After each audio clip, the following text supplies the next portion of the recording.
Feel that. Before you do anything else, before you allow the mind to name it or dismiss it, just feel it. There is a low, persistent heat behind your navel. It is not the fire of anxiety. You know that fire well. This is different. This is a pilot light that has been burning for weeks, and in the last 48 hours, it has begun to swell. It feels like a second, deeper sun rising inside of you, warming your blood, making your skin hum with a frequency you have not felt in years, perhaps not in your lifetime. At night, it has been stealing your sleep, not with worry, but with a strange, profound restlessness, a sense that your body is preparing for a journey your mind has not yet agreed to. Your hips feel tight, locked, as if they are holding a memory or a promise that is becoming too heavy to carry in silence. This is not imagination. This is not stress. This is evidence. It is the first tremor from a seismic event that has already occurred in the deep space of your own heart. What you are feeling is the pressure of a full moon that has done something unusual, something it has not done with this particular intensity for over a decade. It has chosen sides. It has drawn a line, not in the sky, but through the center of your life. This lunar peak is not a gentle, poetic illumination for all to share. It is a celestial ruling, a verdict handed down after a long and silent trial you did not even know you were a part of. The light that is pouring down, the light that is pulling at the tides within you, is a light of clarification. And clarification, in its purest form, is not gentle. It is absolute. It strips away everything that is not essential, everything that is not true. Within the next 72 hours, this light will force a division in your emotional world. For some, this division will feel like a key finally turning in a lock you had thought was rusted shut forever. It will be the arrival of a love so clear, so honest, but it rearranges the very furniture of your soul. For others, this same light will fall upon a different scene. It will illuminate a truth that can no longer be lived with, a compromise that has become a poison, a silence that has become a deafening roar. It will not bring love, it will demand honesty, and that demand will feel like an ending. So let me be clear. You are not here by accident. You did not click on this or stumble upon this because of an algorithm. Something in that heat, in that restlessness, recognized a coming storm and sought a map. I am here to offer you that map. I am here to walk you through the acidic juice of experience into something beautiful, something worthy. This full moon has descended into that cellar. It is not waiting for your permission. Its light is moving along the rows, touching each bottle. And this is the critical truth you must understand.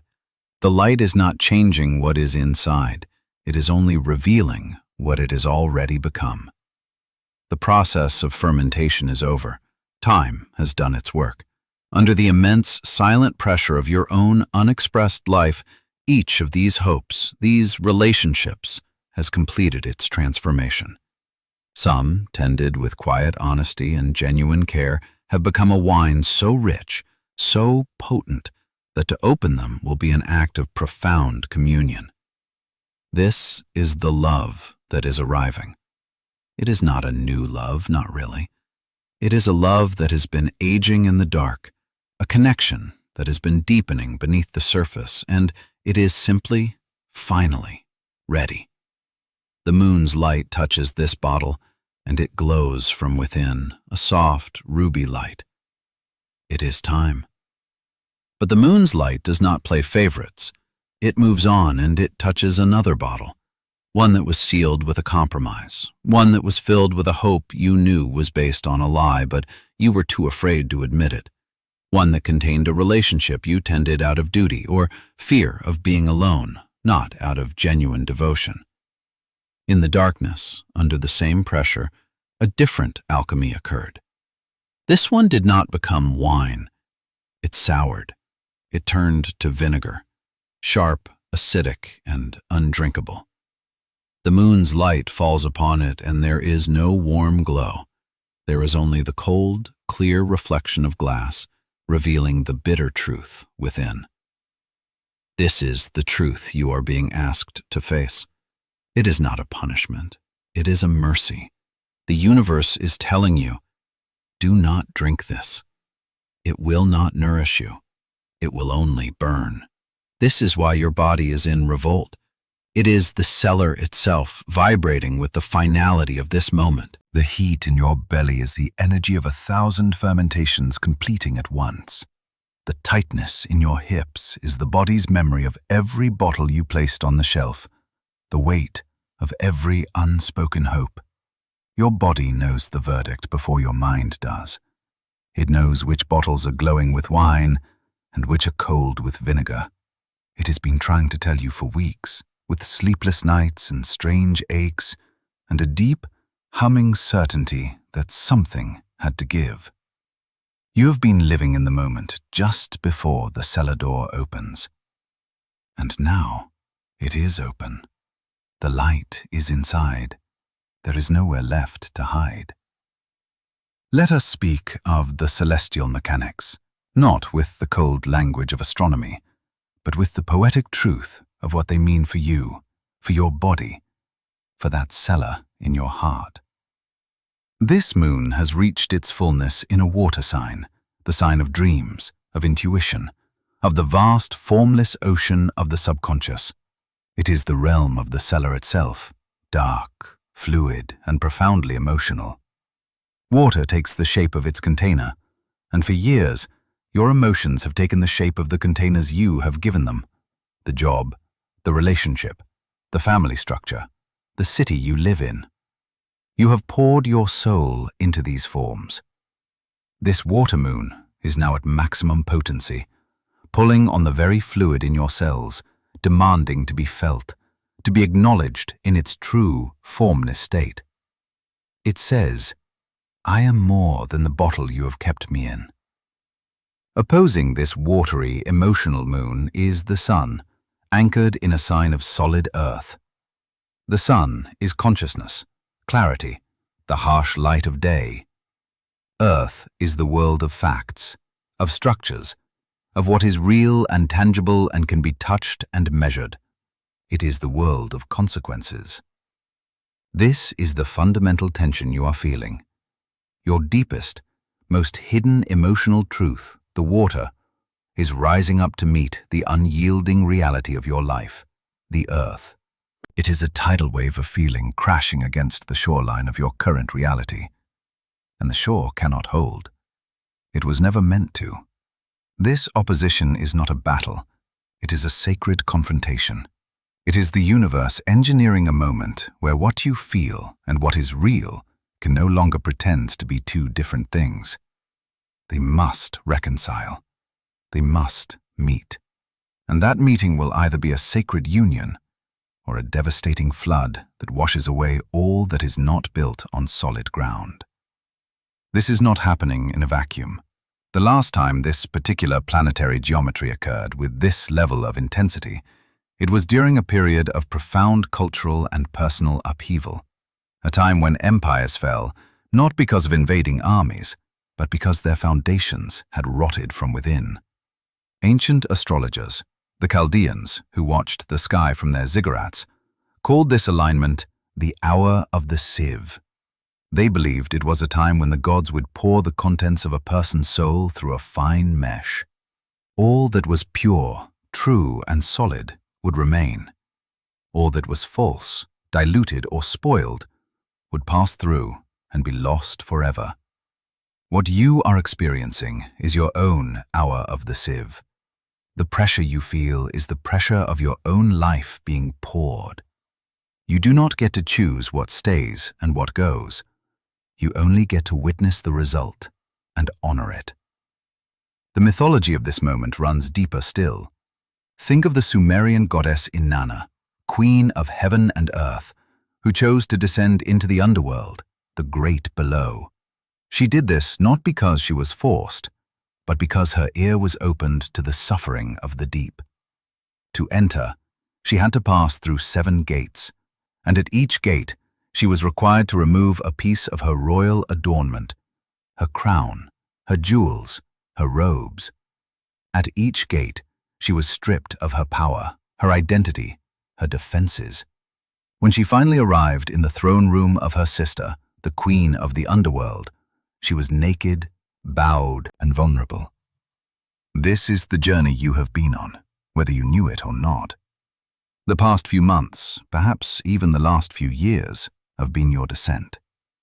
Each disappointment, each small heartbreak, each moment of disillusionment was a gate. At each one, you were forced to surrender a belief, an expectation, a piece of who you thought you were. You have been stripped down. And now, under this full moon, you have arrived in the throne room. You are standing, emotionally naked, before the deepest truth of your own heart. And like Inanna, you must face a verdict. The myth says she was struck dead and hung on a hook, a piece of rotting meat. This sounds brutal, but it is a metaphor for the death of the ego, the death of the false self. It is the moment when all pretense is gone, and only the raw, undeniable truth of your being remains. This is not punishment. This is the necessary prerequisite for rebirth. Inanna was only rescued and reborn after she had fully surrendered to the truth of the underworld. This full oon is your moment on the hook. It is asking you to die to a lie so that you can be reborn into a truth. For some, that death is the fear of being alone, and the rebirth is the arrival of a true partner. For others, that death is the false hope that a person or situation will change, and the rebirth is the terrifying, liberating acceptance that it will not. The voice of this moment is not gentle. It whispers, "Stop pretending. Stop hoping for a harvest from a poisoned field. Stop waiting for water from a dry well. Look at what is. Just for a moment. Look at what is." That is the voice of the earth sign sun. And from the other side of the cosmos, the water sign moon whispers back, "And feel what is. Feel the grief of it. Feel the relief of it. Feel the terror and the joy of it. Let the truth have its emotional weight. Let it land in your body." This is why the somatic experience is so intense. Your body is the temple where these two gods, the God of what is real and the God of what is felt, are meeting. The heat is the friction of their meeting. The restlessness is your soul's eagerness to get on with the rebirth. The tightness is your human resistance to letting go of what is known, even if it is painful. Do not fight these sensations. They are your guides. They are the compass pointing you toward the part of the cellar that requires your attention. When you feel that surge of heat, ask yourself, what thought just crossed my mind? What person's face appeared in my inner vision? When you feel that ache in your hips, ask, what memory am I holding here? What decision am I refusing to walk toward? Your body holds the entire story. It knows which bottle is which. Your only job is to listen to it. The ancient Persian mystics spoke of a concept called kash, which means unveiling. It is the moment when the veil between the seen and the unseen worlds is lifted, revealing the hidden reality behind the surface of things. They did not see this as a purely spiritual event, but as a deeply emotional and psychological one. They believed that every person has a veil woven from their own fears, desires, and attachments. This full moon is a cosmic agent of Kash. It is an unveiling. It is lifting the veil you have woven around a central relationship or a central belief in your life. and it is forcing you to see it for what it truly is. This is why the experience feels so deeply personal, so uncanny. It feels as though the universe has conspired to corner you. A conversation you had last week, a song you heard on the radio, a dream you had last night, all of it suddenly seems to be pointing in the same direction, whispering the same name, highlighting the same problem. This is not a coincidence. This is the nature of an unveiling. The universe is aligning all its resources to help you see. The question is not whether the veil will be lifted. The question is whether you will have the courage to look at what is revealed. Let us return to the cellar. Let us be very practical now, because this is not just a metaphor, it is an instruction. In that cellar of your heart, there is one bottle. You know the one. As I say this, your mind may try to distract you, to offer up decoys, to point to smaller, safer problems.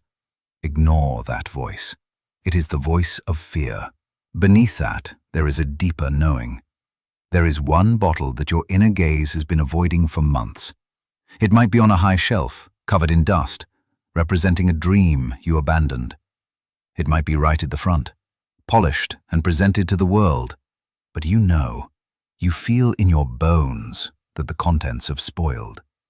It is the relationship everyone tells you is perfect. It is the career that looks successful on paper. It is the promise you made to someone that is now strangling the life out of you.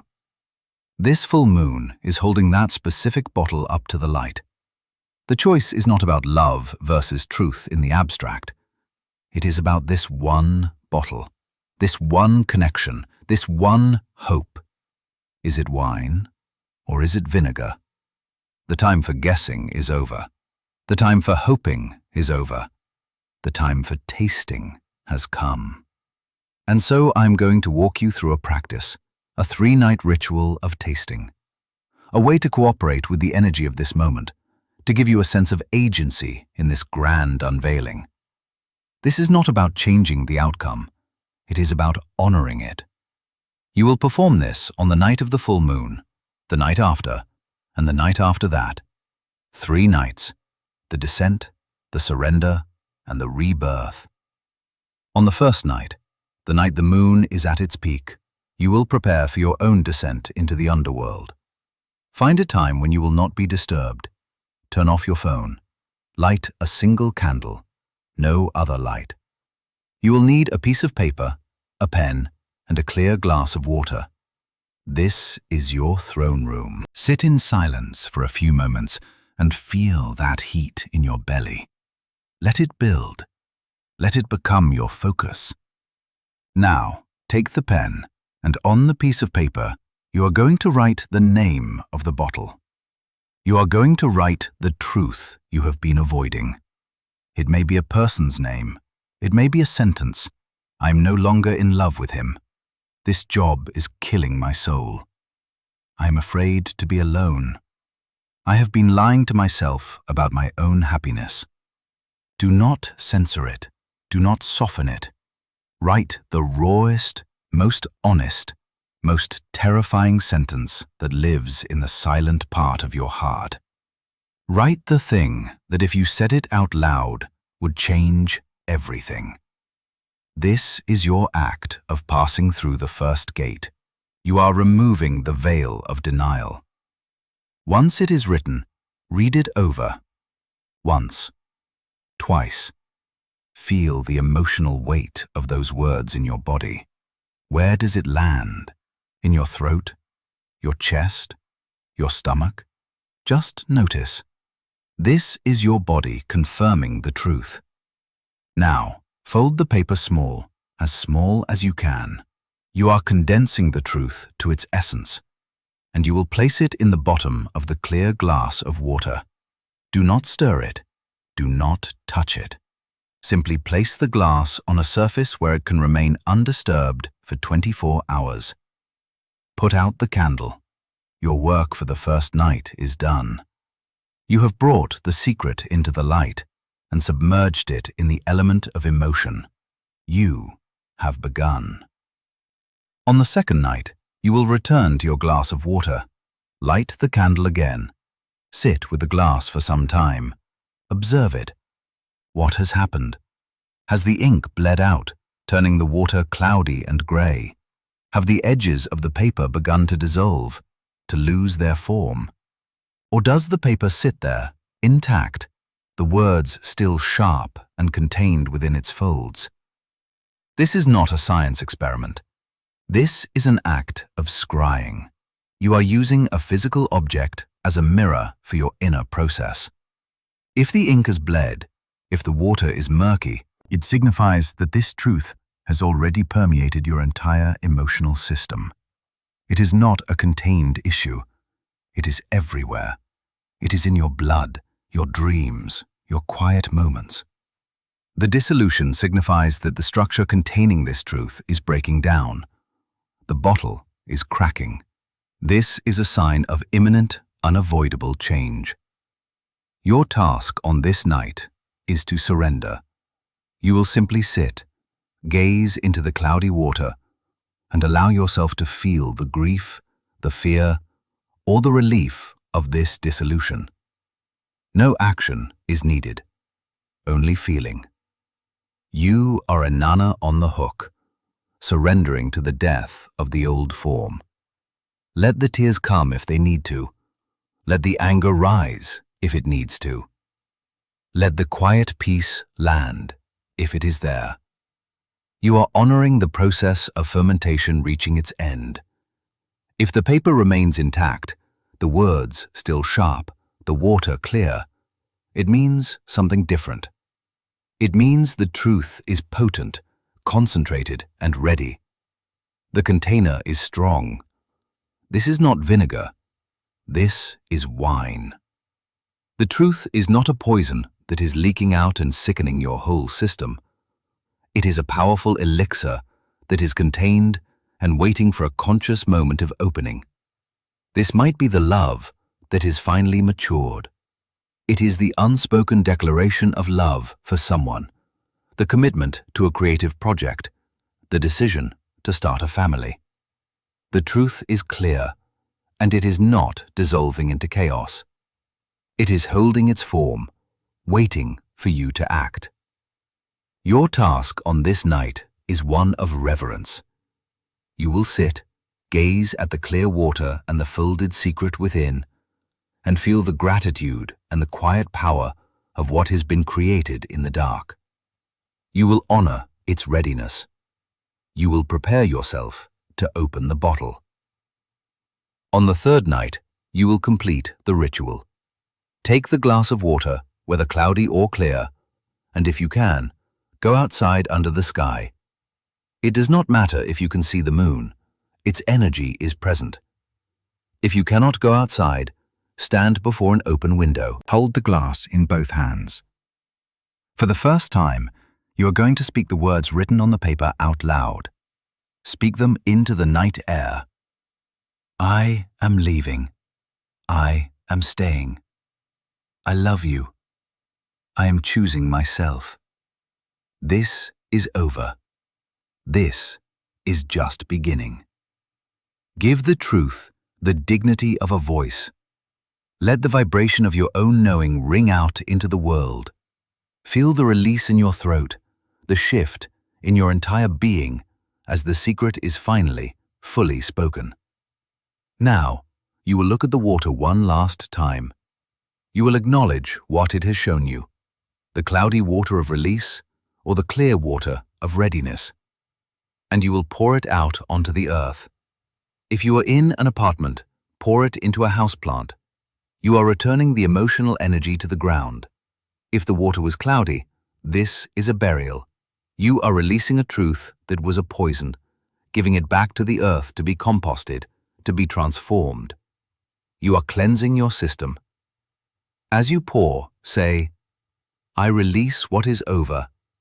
I honor the lessons. I am free. If the water was clear, this is a libation, an offering. You are blessing the ground for a new beginning. You are watering the seeds of what is to come. As you pour, say, I consecrate what is beginning. I honor its power. I am ready. You have now completed the work. You have descended, you have surrendered, and you have offered the truth back to the world. You have honored the verdict of the full moon. The path forward will not necessarily be easy, but it will be clear. The internal pressure will begin to subside. The heat will soften into a gentle warmth. The restlessness will transform into focused purpose. You have tasted what is in the bottle, and now you know what you must do. You have chosen a side by acknowledging the side your soul had already chosen for you. You did not find this by accident. Let that sink in. Of all the paths you could have taken through this digital forest, you arrived here, at this exact moment in time, with these specific words waiting for you. That is not chance. That is resonance. Something in you, that deep, knowing part that lives in the wine cellar of your heart, recognized the vibration of this message before I even spoke a word. It recognized its own story being told.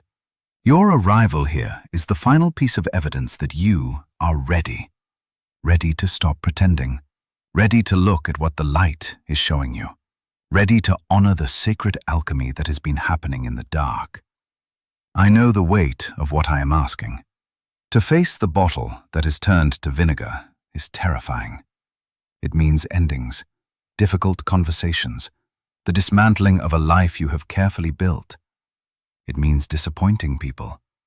It means walking into the unknown. But I ask you, what is the alternative? To knowingly drink the poison day after day? To let the bitterness seep into every corner of your life until you forget what joy even tastes like? That is not life. That is a slow, self-inflicted death. The courage required to name the vinegar is the courage that will save your soul. It is the most profound act of self-love you can possibly commit. It is you, finally, saying, "My life is more sacred than this compromise." And for those of you who have discovered wine, the fear can be just as real, can it not? To open the bottle is to become vulnerable. It means declaring your love, making the commitment, stepping into the creative power you have been storing up. It means being seen in your full potency. It is easier, sometimes, to leave the good wine on the shelf, to admire it, to dream about it, than to actually open it and share it. To open it is to risk it. But the purpose of wine is not to be admired in a bottle. It is to be tasted. Its purpose is communion. The courage required to open the bottle is the courage that will bring you into true connection with another, with your own deepest purpose. It is you, finally, saying, "I am worthy of the best that I have created." So do not turn away from this moment. Do not numb yourself or distract yourself or tell yourself you will deal with it tomorrow. The gate does not stay open forever. The light of this full moon is already beginning to wane. The clarity it offers is a gift, and it has an expiration date. Your only work now is to be brave enough to receive it, brave enough to descend into your own cellar, to pick up that one bottle, and to trust what the light shows you. You are not behind. You are not late. You have been fermenting, and now you are ready. You are ready for the truth. In the space below, in the comments, I want you to make a declaration. This is not for me or for an algorithm. This is for you, and it is a gift to every other person who is reading this and feeling that same tremor of fear and recognition. Your courage will be a lantern for someone else. You do not need to share the details of your story. Simply write the words, "I opened the bottle." That is all. In writing those words, you are making a sacred vow to yourself to honor what you have discovered. You are anchoring this cosmic moment in the physical world. You are joining a silent community of souls who are also choosing to live in the light of their own truth. And someone, scrolling through these comments in the middle of the night, feeling lost and alone, will see your words beneath their own, and they will find the courage to open their bottle too. That is how we heal. Not alone in our cellars, but together, in the light of our shared honesty. I have spent countless hours in study, in meditation, listening to the ancient currents so that the course for you would be clear. I do this because I believe in the sacredness of these moments, and I believe in the courage of the people who are called to them. If this map has served you, if it has illuminated your path, then subscribe and press the bell so that you will not miss the next signpost when it appears. We are on this journey together. Until we speak again, be gentle with yourself. You have just performed open-heart surgery on your own life. Rest, hydrate, walk in nature, and trust the clarity you have earned. Trust the taste. It will not lie.